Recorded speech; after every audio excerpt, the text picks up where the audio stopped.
looking at the overall team chemistry when I switch a line, not this player to that player. So it's a completely different emphasis. I'm not looking for some miracle new line combination. I'm trying to see how we are playing together as a team with guys switching all the time. Going into last weekend, you talk about creating offense. I had gone back 10 games, and your power play was the best in the NHL for 10 games. I think it was at 38.5%. What went into that, where your power play really was going well, and things maybe were improving there, and you guys were doing so well with it? Probably a lot of different things. One really key component is Victor Olofsson is doing really well, and his wrist is back to what I would say normal. So he's a added threat there. But 2 units is huge. Our second unit has been good. It's faces second penalty kill unit. So your top unit faces the top power play or penalty kill unit on the other team.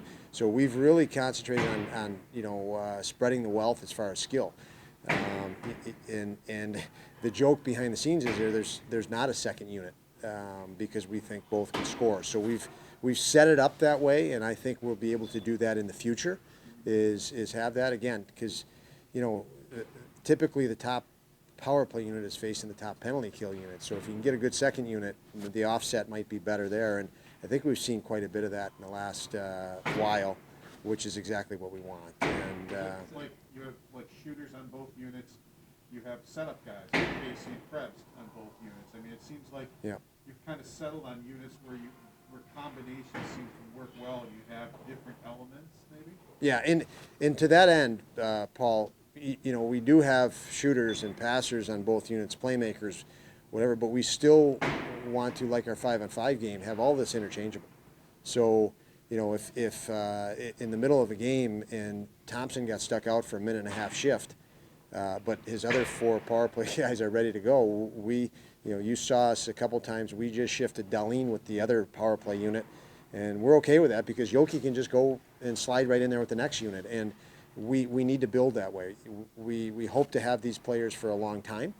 They're all, we have so many players that are under 100 games in the league or under 150 games in the league that, when you compare, and especially power play units, you look at the best power play units in the league, they've been together for 5 years, 8 years or more. I mean, Ovechkin, Backstrom, and Carlson have been together for, Backstrom and Ovechkin for over a decade, Tays and Kane in that respect. So, for us, it's fun as a coach to know that these players are going to be returning, especially when you think of what our roster looked like 12 months ago. The number of guys in key positions that are no longer with us. We've refilled those key positions with guys that we now know will be here for a long time, and that integration is awesome from the coaching side.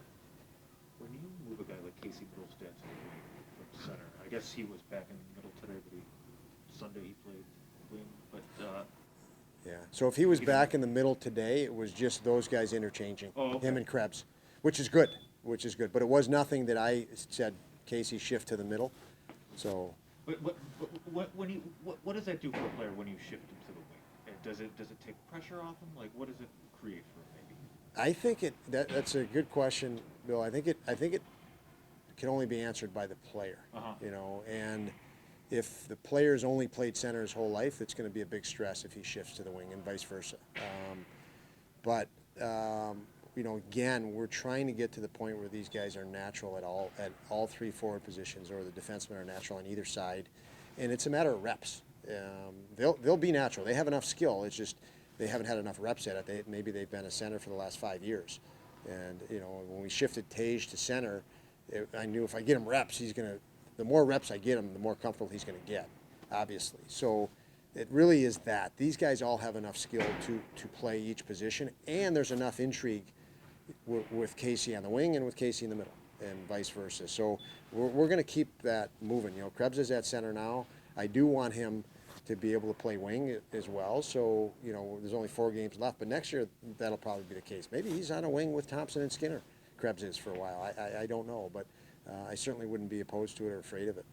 Obviously, the extra practice time is beneficial, but when you have most of the group coming back next season, how beneficial, like, in what ways can it help from a teaching perspective? Do you Oh, find yourself doing more in that it's- regard than you would in a different situation? It's everything to have your players back the following year. I mean, Kevin did an amazing job with our, setting us up for this as a coaching staff to have, guys that we know will return. Not a lot of activity as far as re-signing guys for the summer. There is some, but we know the guys want to be back, and we know we'll be able to get it done. But as a coach, to be able to build, we're having fun. They're having fun now, but I can tell you, there's a long, long way for us to go because there's so much room for us to grow. It's enormous amount of growth potential with this group, and from a coaching standpoint, I've been through it, and I can see it and feel it, and know where we're headed.